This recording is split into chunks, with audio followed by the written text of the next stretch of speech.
All right, welcome to Thursday. Today, our trainer is Christian Sadler. And let me tell you, when I asked him what his topic was going to be today, he said, painting a picture in the mind of your prospect. And what a perfect way to share the dream that we've got to inspire others. And and then the Money Matrix video talked about Bridget Biddy Mason, a woman who was born into slavery and yet through real estate became very influential and an important one of the richest women in Los Angeles. Uh, Christian, when he was young, was a troubled youth. Got into trouble once in a while, but he had a dream and he wanted that dream to carry him into a better place. He wanted to build a real estate empire, and that's what he's been doing. He is sharing the dream. Part of that dream was to co-found the Team Elevate that we all love and enjoy, our family here, and we're glad you're a part of it. Christian, good morning, sir. How are you? I am amazing, Ron. How are you? Amazing. Good to hear it. All right. Well, folks, I want to jump right into things here. Before I do, let me do the usual muting of everybody and getting rid of all the videos that are on. So hold tight with me real quick before I share my screen. It's like a lot of you are doing it on your own. Thank you so much. All right. Perfect. So I'm going to share the whiteboard. All right. So I want to talk to you guys about the easiest way, the most simple way to get people to enroll in Renatus. And, what I've really found is if you want somebody to take action, to enroll in the education, you simply have to paint the picture in their mind of them succeeding, utilizing the education to become a part of this community. And there's a few things that you can do that can really help you with this. And some of it is questions. Some of it is how you guide them through the system. One thing that I would give as a suggestion to you, if you're here in Utah, attend the Friday follow-ups with Dane Clark. He's done really good at learning how to tell stories and how to paint the picture in people's mind in a way that they can relate to it and they can see themselves going down a similar path. And that's really our goal is in the beginning, we want to catch their interest enough that they say, okay, there's something real here, right? Like something, there's something undeniable. I've got to see more. And this was one thing that we realized was a huge turning point for our team when incomes started increasing. And I'm not talking a little bit. I'm talking we started having people having 40 and 50 and then 80 and even $100,000 months. And it came down to thinking about our process. And the process, it starts out with a first exposure. And I'm going to tell you guys right now that in that first exposure, one of the most fundamental things we figured out that helped us with that shift was what we were closing to. See, for a long time, we had done a very standard corporate style presentation where we went through some information, we shared some testimonials, we talked all about the services that we offer, and then we said, basically, if you're ready to get started, then we can help you do that and get back with the person who invited you here. And it's not that process didn't work because people were still creating success. But what we realized was very rarely was this a one-call close type of business. Very rarely did we have people coming to a first exposure, seeing this corporate style presentation and jumping on board the team. What we realized was it took multiple exposures. And so what we did was we looked at the exposure process. And that first exposure is really designed to close them to a second exposure. And then that second exposure is really designed to start them in the process to get them to their education. So first exposure, second exposure, education. That's the typical process. Now, does it always happen that way? No, there's definitely some diversions along the way, right? You might get to a first exposure, and rather than a typical second exposure, which is typically a follow-up, you might have somebody jet off and they might go to an intensive. And if they go to an intensive, that's great. That just helps to build upon. But for the most part, that intensive is not necessarily painting the picture in their mind of getting enrolled. Now, it might be that they go to second exposure and they're just not quite ready yet, and at that point, they still need to go to a house tour. Right? We have these diversions along the way that are additions to the process. So the typical process is up above, but you have all these other things that you can go to. You might have a deal or no deal, right?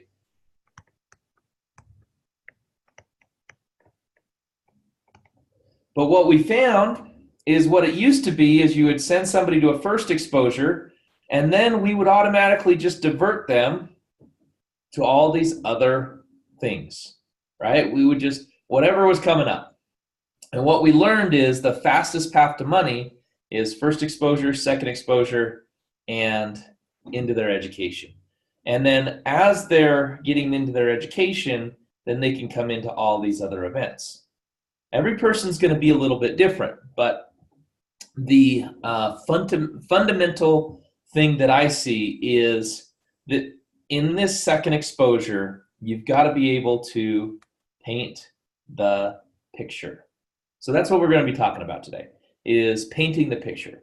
If you can take somebody from a first exposure, you can create a picture of in their mind of success, then they're going to get the education, even if they don't really know a whole lot about the education. Now, of course, we're showing them all about it now, and we're making sure that they understand it. But we've seen a lot of people that have enrolled in the education, and quite frankly, they don't know a whole lot about what is in the education, right? They just know that they can see this picture right here, and this picture looks good to them. So let me clear this screen.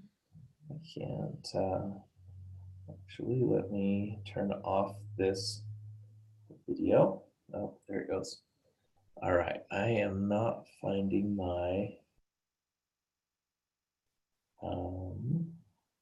control panel here. I apologize, guys. Let me do this. Start this over. All right, here we are. Let me clear the screen. And so I've had a lot of follow-ups, folks, that have been very, let's call it simple. I mean, I would almost say downright easy. Because in that follow-up, I start with asking questions. And those questions are the same questions that we've taught you over and over again. Right, so I say things like, and I always end it with, "What are you liking the best?" Right. So sometimes I'll say, "Well," and it depends on where they're at in the process, the conversations we've had, but I can say, "Okay, so where do you see yourself getting started with the team, and what are you liking the best so far?" Or I'll say something to the effect of, "So over everything that you've seen so far, what are you liking the best?" After going through and meeting the team, do you see this as something that can get you to where you want to go? And what are you liking the best?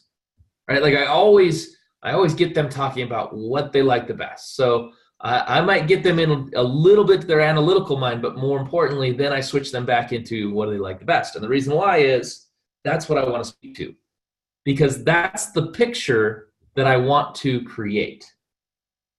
The picture is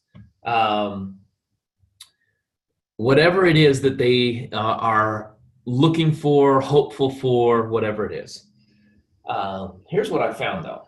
For the most part, with a lot of these people, that picture is they want to know, what does it look like for me to get into my first deal? What is the timeline for me to get into my first deal? How long is it going to take for me to do a deal? How long will it take for me to pay this back?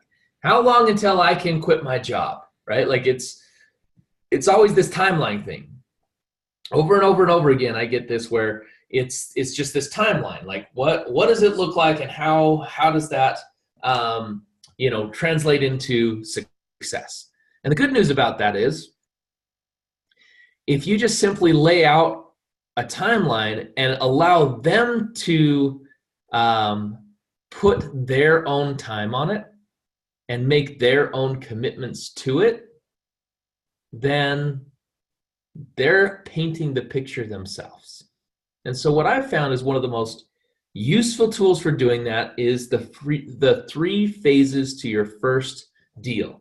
So I'm going to walk through that fairly quickly with you guys, but I go through this over and over and over again with people. And so I go to them and I say, okay, so what it really looks like, let's talk about what it looks like getting into your first deal. We like to break this down into 3 phases. So phase 1 is really about learning. So Mr. Prospect, Mrs. Prospect, you got to understand that we want to get, this is not magic beans, right? You're not just going to have success just because you get started. You've got to actually go through the information. And so phase 1, what we want to have you do is we want you to focus on the essentials. The essentials is that foundation that you need in order to set yourself up properly. You're going to learn about tax and legal strategies. You're going to learn about financial literacy strategies, banking strategies. You're going to learn about all of those things that you need to know no matter what you do in real estate. And as you go through the essentials, this is 60 hours worth of information. So you got to decide for yourself how fast you'll go through that 60 hours, right? It's education. Now, here's the thing about it is you can actually speed up the education.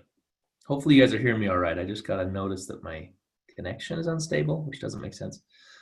All right, we'll keep going. So it's about 60 hours worth of education, but the good news is you can actually listen to it faster. You can speed it up. Now, I don't know about you, but when I listen to a lot of Audible books, and I'm usually listening at about 2.5 times the speed.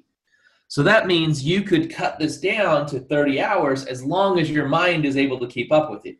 You got to decide for yourself, because we don't want you to just go through the information. We actually want you to comprehend the information. Now, at the end of phase 1, right here, what we like to do is we like to see you take the class called Investor ID.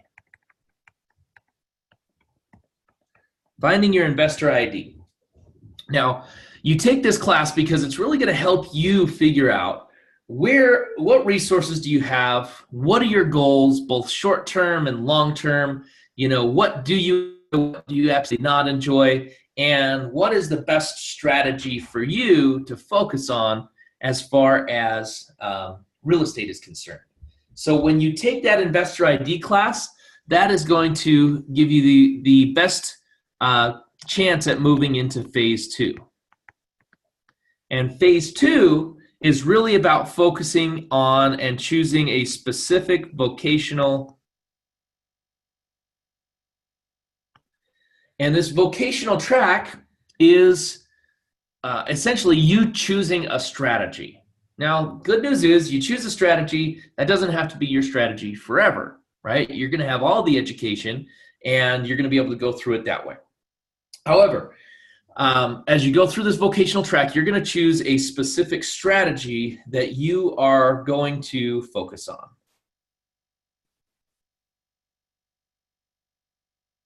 Folks, I'm trying to turn off the videos that keep popping up here. It's just distracting to me.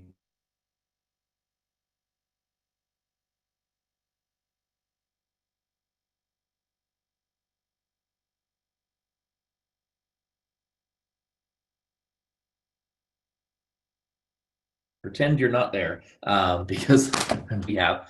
I would have to guess, I'm not going to say that this is the truth because it's absolutely your choice, but I would guess you're going to choose something like fix and flip.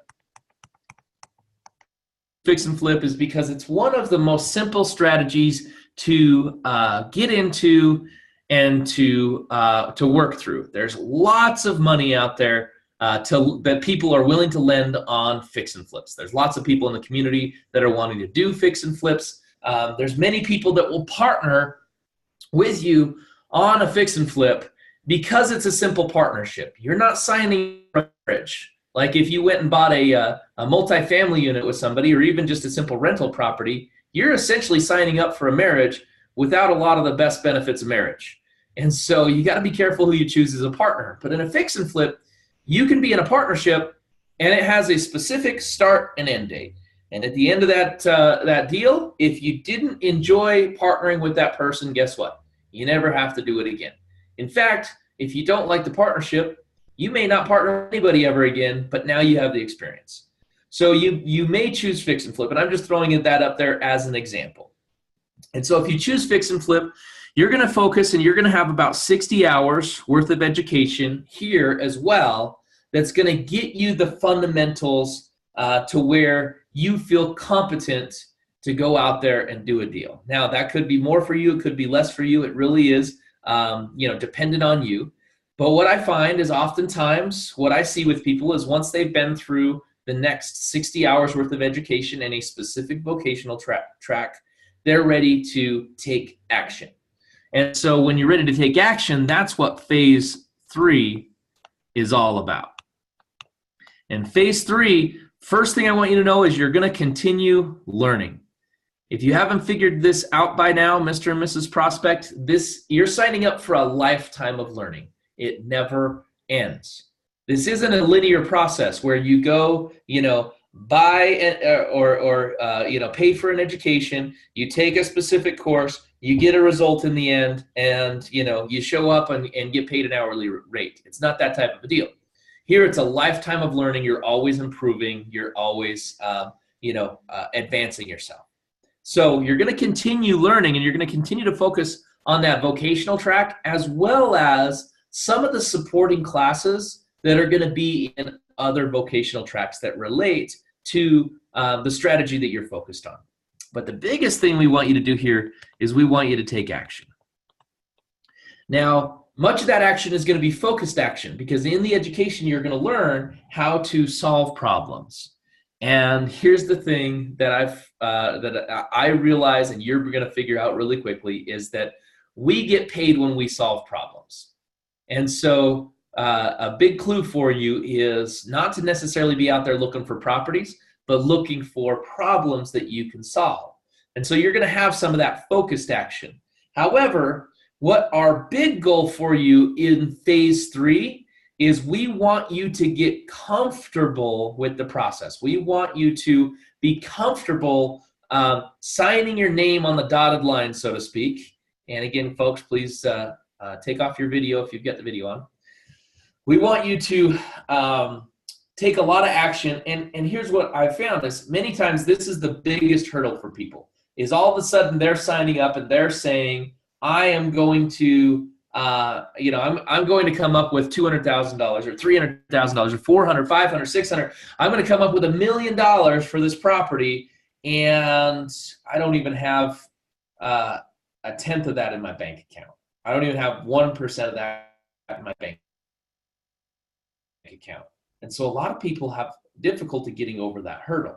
So here's the thing. We're going to teach you that it doesn't have to be your money, first of all. Second of all, you always have an exit strategy. And third, you always have contingencies in place. And those contingencies means that you can walk away, no harm, no foul, as long as you watch your dates and as long as you have, put together your offer correctly. And so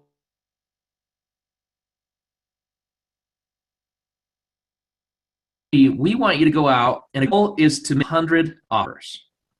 So if you go out there and make 100 offers, I'm going to move to another part of the house and see if that fixes this unstable connection. Hopefully you guys are still hearing me. All right, if you'll go out there and you'll make 100 offers, then you're going to be comfortable with the process. You're going to learn. But here's the thing. If you're making 100 offers, it's most likely you're making those offers on the retail marketplace, right? Because we want you taking massive action. I don't want you doing 100 offers over the next 3 years. I want you to do 100 offers as quickly as possible. I've seen people do 100 offers in less than 30 days.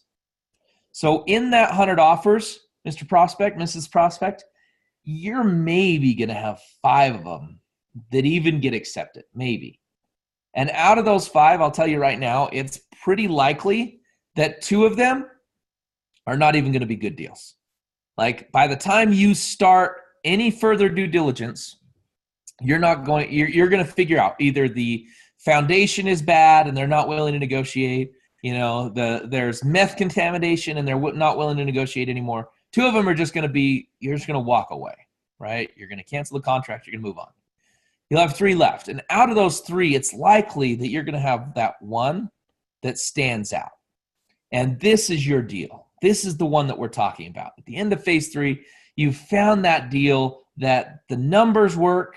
That's the biggest thing, right?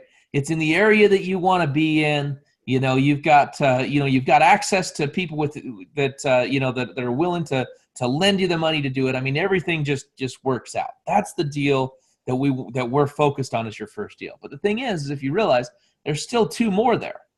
And with those other 2, there's, kind of 3 ways you can go with it. The first thing is you can renegotiate. If they're willing to renegotiate, then you could turn those into good deals. And sometimes you might start more than 1 deal at the same time. The other thing you can do is if they are unwilling to negotiate, you can just walk away, right? And there's nothing wrong with walking away from a bad deal. In fact, what we've found is we make people more money by the money we save them from having them not do a deal than the money that they actually make from doing deals. You got to walk away from deals that don't work. But the other thing that might happen is, you know what? In the beginning, your money costs are probably going to be a little bit higher. Your remodel costs are probably going to be a little bit higher. There may be more experienced investors that those deals that are kind of borderline for you are actually good deals for them. And what we've seen is people right here at the end of phase 3 make money because they just sold that contract, meaning they never actually closed on the property. They just sold that contract to somebody else and let another investor do the deal, right? And we've seen people make anywhere from $500 to $3,000, and we've seen people make $5,000 up to even $20,000 on a wholesale fee. So there is the potential for you to be able to make money at the end of phase 3. But here's the thing. We want to focus on this one deal, right? And what you realize is you're still looking, if this is a fix and flip, for example, you're still looking at 90 to 120 days before you see a paycheck, right? 90 to 120 days before you see a paycheck. Because you've got to buy that property, you got to fix that property, you got to turn around and sell that property. And that's a process that you're going to go through. So we make our money when we buy the property, right? We make our money here. We get paid down here when we sell the property. Now, here's the biggest thing, Mr. and Mrs. Prospect, that I want as a learning lesson that I want you guys to take away right now. During that 90 to 120 days, this deal does not take a lot of your time unless you let it. So what I'm going to tell you right now is don't let it. I mean, a typical transaction, I might spend, 10 to 20 hours total over that entire 120 days. I mean, shooting out the contract in the first place, that's 5 to 10 minutes. Going through the process and once they get accepted and doing the due diligence, that might be a half hour to an hour, right? Going out there and meeting with the contractor, you've got another hour, maybe 2 hours there negotiating back and forth. And then you're stopping in. There's 5 minutes here, you're writing a check there. So that what I'm saying is this one deal is not going to take all of your time. So during this process, we want you to go out there and find a couple more, meaning you continue to take action, right? As you're doing this deal, you continue to take action, and that action produces more properties. Because here's the thing about it. This is what makes the difference between building a business and flipping a home. We want to teach you how to build a business here, not just go flip a property. Does that make sense? Okay, good. So, I've seen people go through this entire process, phase 1 all the way to phase 3, and have their first deal within a 90-day time frame. But now that you're seeing the amount of hours and the amount of action and the amount of effort that you've got to put in, how long do you think it'll take for you to get to this? And usually they're going to tell me an amount of time, and so a lot of times they'll say, "I think 90 days is realistic. I think I can do that." So I'll write it on there. I'll say, okay, 90 days. Can I hold you to that? Can we make that a goal? Yeah, absolutely. I want to be in a property by Christmas. Okay. So what you know about me here is I'm just a guide. So I'm here to guide you along through the process and make sure that you know what tools and resources that you can utilize to do that. And I'm here to help hold you accountable. So you said that that's your goal. Let's hold you accountable to that. The first thing we need to focus on, Mr. and Mrs. Prospect, is right over here, day 1. And as you know, day 1 starts once we fund your education. So we can put your order in today, and then the next step would be figuring out how we're going to fund the education so we can unlock your education. Because until that education is unlocked, you haven't started day 1. Have you thought about how you're going to fund it?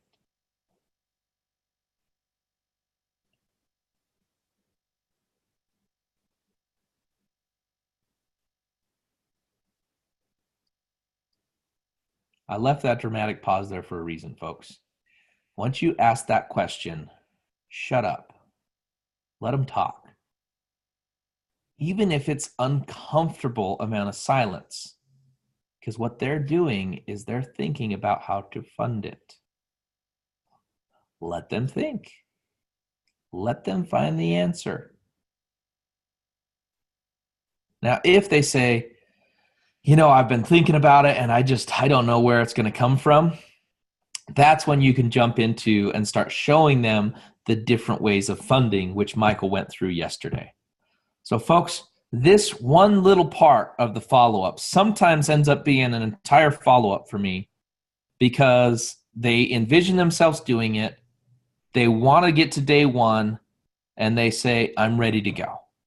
I just had a follow-up this week, actually, with a couple of people, and they had already spent a bunch of money with another program. I think it was Nick Vertucci or something like that. They had gotten a whole bunch of lines of credit so that they could buy a higher level program within that because they still hadn't gotten what they were promised. And so they thought maybe if we buy more. And luckily, throughout that process, they had actually called off a roadside sign in Seattle. They had answered my ad. And we talked with them. They met the community, and they just see for them, this program is going to be a lot more likely to get them where they want to go. So kind of a cool deal. We went through this process. They said, hey, we've already got the lines of credit. That's how we're going to pay. I said, great. How about we put your order in now?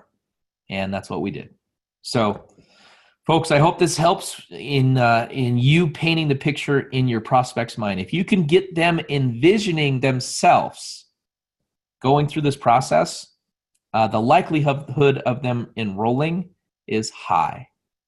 A couple of the other things that we do within our second exposure is we actually show them a part of the education, right? So we actually pull up the education and we show them a part of Mark Kohler's class. Now, if you're doing this in a one-on-one setting, I want you to know you want to customize it to them. So typically in our group follow-ups, you'll see Dane show the the how to pay your kids, and that's a great way of doing it. If you're one-on-one, don't show that to somebody who doesn't have kids, right? Instead, show them the benefits of the rental, right? The four main benefits of a rental or something of that sort. So I hope this helps. I hope this gives you some ideas on ways to paint the picture in your prospect's mind. Use this, folks. It's simple. You don't have to have any credibility. You don't have to have any success. You don't have to have, any deals under your belt to show this process to people and help them get enrolled. So let me just check the chats real quick, see if there's any questions.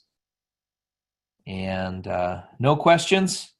Appreciate you guys. Get out there and make it happen. It's a beautiful Thursday. It's game night. And by the way, folks, this is the last day to enter orders in order for them to count for you in July. So get those orders entered and get the signatures signed. If you can do that today, then you have another 2 Mondays to fund those orders.